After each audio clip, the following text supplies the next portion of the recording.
ভোজন।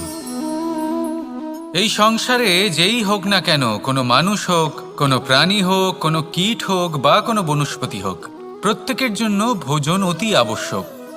কারণ ভোজন থেকেই শক্তি পাওয়া যায়, আর সেই শক্তি দিয়েই সংসারের, আমাদের জীবনের সমস্ত কার্য করা যায়।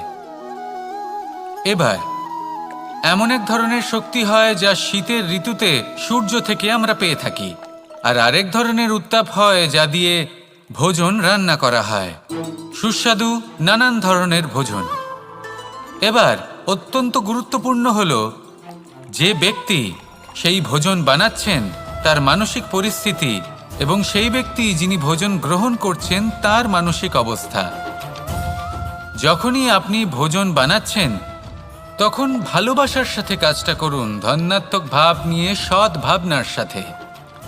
কারণ আপনার এই মানসিক স্থিতি শক্তির আকারে সেই খাদ্যের সাথে মিলেমিশে যায়। আর যখনই আপনি ভোজন গ্রহণ করছেন তখন সদ্ভাবনার সাথে, প্রসন্নতার সাথে গ্রহণ করুন, ধন্যাত্মক ভাব নিয়ে। যদি আপনি প্রসন্নতার সাথে রান্না করেন, প্রসন্নতার সাথে খাদ্য গ্রহণ করেন, তাহলে আপনি প্রসন্নই থাকবেন, আর মন সুপ্রসন্ন হয়েই বলবে রাধা রাধা।